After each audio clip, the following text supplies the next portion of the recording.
Start your engines, get on your bikes, and let's get riding. That's the sound of about 200 motorbikes rolling through from the basin. Last year I was watching them as part of the annual Salvos Toy Run. What a great opportunity to help give back to the community, and that's what these motorcyclists do every year. Major Chris Millard from the Salvos is my guest in the studio this afternoon. Chris, tell me about this year's toy run. Oh, there's going to be lots of amazing motorcycles in town again. Smithies from Smithies Autos put together an amazing toy run for us. You know, Matt, it's 30 years he's been doing this as a volunteer for the Salvation Army. So tomorrow we want to give him the best 30-year anniversary celebration by having as many bikes as we can down at the basin. They'll be getting there between 7:30 and 8 o'clock. And get down there, and then we'll leave there at 9 o'clock, so all the way into town from 9 o'clock on. Big line of motorcycles. Yeah, well, we're expecting normally between 200 and 300 motorcycles of all different makes and models, and you go from Harleys to, you know, there might even be electrical motorbikes nowadays, you know, and they've got the scooters, and we've got the old Rattler bikes, and, you know, I'm even bringing out the old 1949 Norton, you know, the Snort Norton as it's referred to. I'm praying earnestly. It's improving my prayer life. I'm improving it so that I can make sure I get all the way around this time. Yeah, that's what probably most people wouldn't know about you, Chris, is you do have a rather affection for motorcycles. Yes, I love my motorcycles, and I love my motorcycle friends that get together for these things. Yeah, so I restored a 1949 Norton many years ago now, so, you know, I've got it back up and running again thanks to some good helpers around town. Thanks, Bruce, for really getting behind us and helped me get it back on done for this year. Now, this toy run, this is a big deal for you guys at the Salvos every year, because this is one way to really kickstart some of the relief efforts you do to help those that are doing it tough at Christmas. Yeah, this is our really premier event that we do, the thing that we put most of our energy into getting the toys that we have to give away at Christmas time, you know, like every other organisation, and we're not alone. Like, you got St. Vincent's de Paul, and you've got Angels and many different agencies that are out there trying to make a difference, but this is our main way of raising toys. You know, we get the Mayor's Christmas Appeal, which helps us get the food together and stuff like that, and this is our big way to get our toys that we can give to kids from, you know, I mean, we're dealing with kids from, you know, birth to 18, and different areas and different places. Is it a bigger year this year than other years, do you think?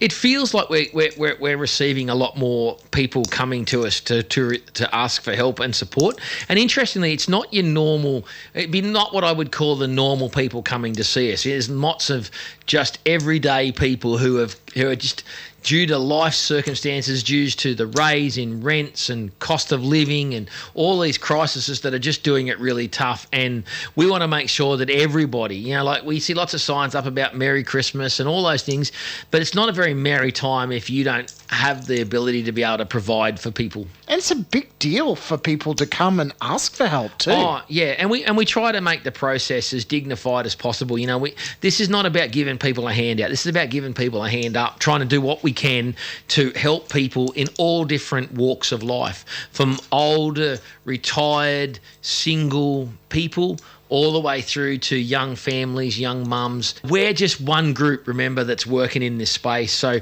if you support the St. Vincent's or Angels, that's great. We really appreciate you doing that. This is just us trying to get out. If you want to come alongside us and help us to be able to deliver Christmas to more people, this is our main way. And one of the best ways you could do it for us is if you come down, and even if you just support it as it drives through town, between about 9-ish and 10 o'clock, we'll be driving up the main street, and you can't imagine these big burly bikers, and some of them aren't the prettiest tools in the shed, you know, like, and I've been one of them, look nothing better than driving down the street, and they love to rev their engines and beep and do all those things, but if they want to see them, and they can smile and wave, and you can support them that way. I love seeing some of these big burly blokes rock up to the basin, and hitched onto the back of their bike is this stuffed teddy bear or something. It's like the complete opposite. Oh, yeah, and it's a great opportunity for the heart of our community to be exposed to people who don't normally see it. You know, most people, unfortunately, when they hear of motorcycles or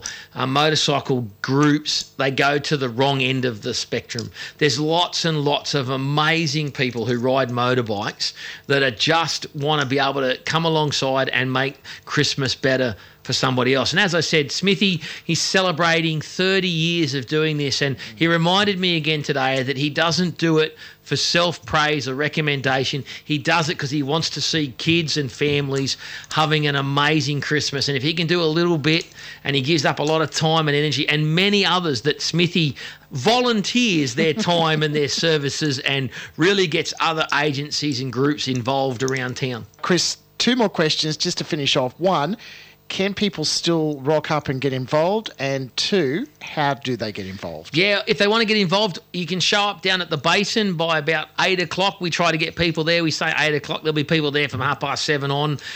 9 o'clock we'll be setting out. The roar will start at the beach. You'll hear the waves roar, and then you'll hear all these motorbikes roar as they come into town. And then they're going to finally end up at the Salvation Army Church on McCarthy's Road. If you don't even have a bike and you want to bring a toy, you can bring a toy across to the Salvation Army on McCarthy's Road. Just park on the vacant lot, not where all the bikes are. Come in and look at the bikes. There's nothing better that these blokes like doing than talking about their motorbikes and what they've done to it and what it does and not how fast it goes, because they're only legally allowed to follow the speed limit. And all of my bikers, I say out to you that are thinking of being involved with me, please remember to be responsible, as we don't want to bring a bad name to anybody. All right, Chris, thanks so much for dropping in and giving us a bit of an idea of why there's so many bikes with toys tomorrow morning.